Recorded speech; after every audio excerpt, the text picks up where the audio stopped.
Ayan mga idol, nandito na ako sa circle mga idol. Ayan. Driver na mga ano. Ayan mga idol.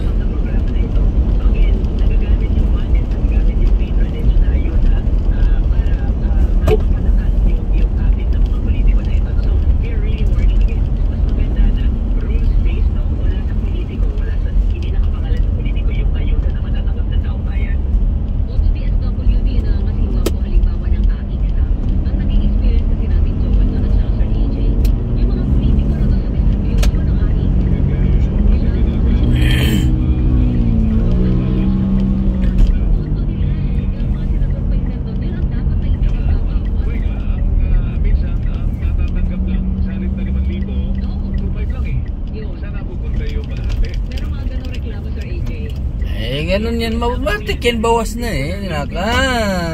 Huwag niya kayo magtanong para naman kayong ano yung mga balita na to eh. Alam na kung saan nagpupunta.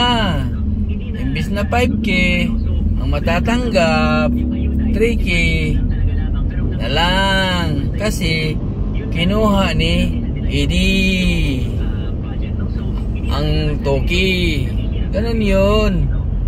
Ganun yun. Huwag na kayong magtaka, mga idol. Di ba?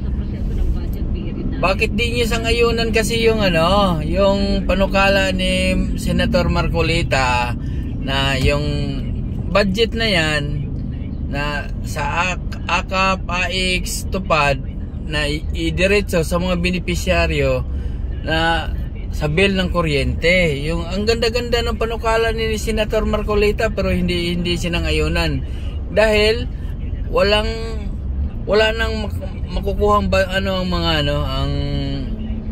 ang mga congressman. Hindi talaga papayag ang mga congressman yan. Di ba? Ganun lang kasimple yun. Bakit hindi sila pumayag? Kasi walang mapupunta sa kanila. Tingnan mo yung mga congressman. Ang tataba ng mukha.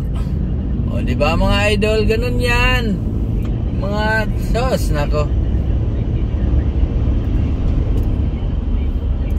Yung mga congressman na ang tataba ng mukha, lalaki ng tinanggap niyan.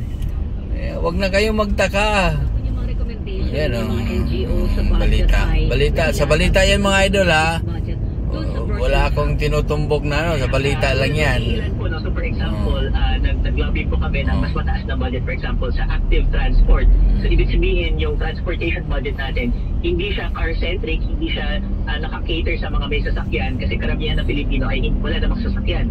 So dapat mo sila emphasize yung pagko-commute, yung active transportation, yung pagbibisikleta, and yung pedestrian. So pinush po namin yun, halos 20 billion yung pinush po namin na dagdag na pondo dito, pero ang in-adapt lang po nila ay 0.1 billion. So tumaas naman po siya dun sa original amount pero hindi pa rin siya umabot dun sa talagang gusto namin na goal. No? So may ilang ganito na kinonsider nila, for example yung PhilHealth, ang goal po namin ay ibalik siya dun sa request nila na 240 billion pero ang binigay lamang ay yung 113 billion. So may ilang items na tumaas naman pero hindi yung sagad na amount na hinahanap po namin. Start na rin. Yun lang mga idol, kayo na bahala.